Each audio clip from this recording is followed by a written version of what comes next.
Greetings, fellow Earthlings. Today I want to share a story that I heard. I'm not sure if it's a true story or is based on a true story, but it made me think of some things that I wanted to share today. So the story is about a guy who accidentally killed his girlfriend in a drug overdose. When the police interviewed him after, he was obviously very upset, but he described in detail the events of the night before, leading up to the incident. He was the one who had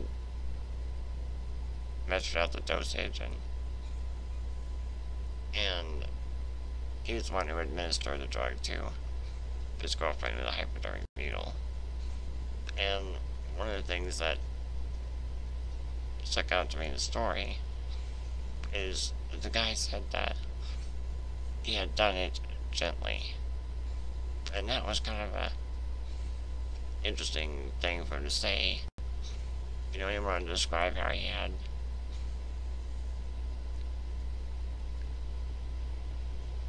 injected her with the drug, and he after he'd done so, he had leaned over and kissed her on the forehead, and he pulled the blanket up on her before he laid down next to her and injected himself, and he fell asleep. And when he woke up in the morning, she was dead. It's a tragic story, and one thing that stood out to me was that the act that killed her was done out of compassion. He was thinking about the pleasure that the drug was giving his girlfriend. He wasn't seeing it as supporting her in a destructive habit that, for her, resulted in the ultimate destruction, which is death. I see this as a common thread in today's society, where pleasure has become the main pursuit. And it's not a bad desire to see other people experience pleasure, to live good, fulfilling lives. Right? But it's become twisted to where it seems like the best thing for people is that they have whatever they want. That to have all their desires fulfilled. That's kind of become the standard of compassion. And it's really dangerous because, this is what Satan does. He twists our natural God-given desires to something that's evil. And the danger is that people are very good at rationalizing the things that they do. And, if pleasure is the primary objective, then if something is pleasurable, it's permissible. And what it turns into is a slippery slope that you just go worse and worse. Like, you rationalize more and more and more sin. And you see this in almost every area of society today, from whether it be entertainment, whether it be, gay marriage, whether it be transgenderism. If you want it, you should be able to have it. And, that's why Christians are seen as being hateful, because we are preventing them from having that which they desire. Because again, that's the standard today, is that you should be allowed to have what you want.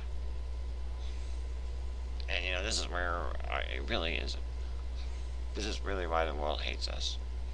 Because it's filled with the love of the world, and we not the love of God.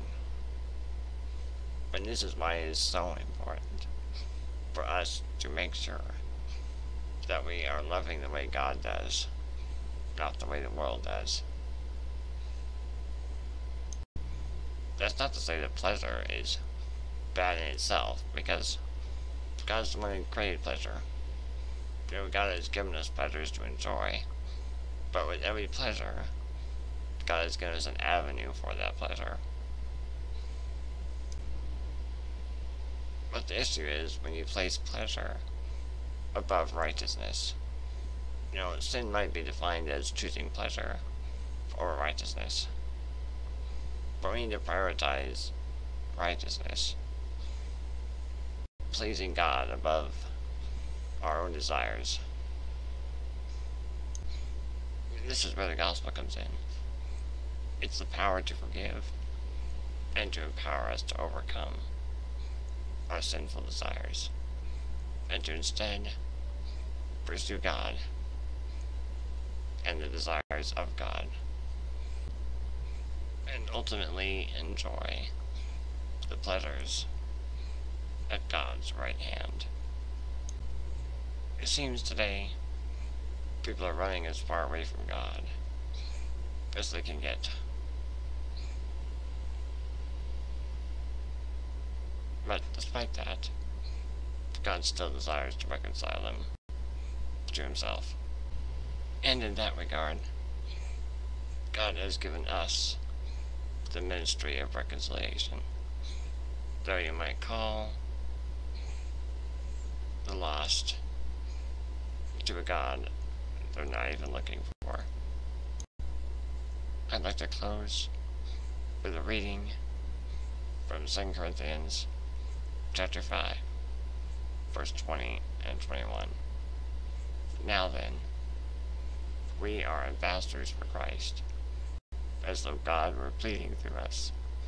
We implore you, be reconciled to God, for he made him, who knew no sin, to be sin for us, that we might become the righteousness of God in him.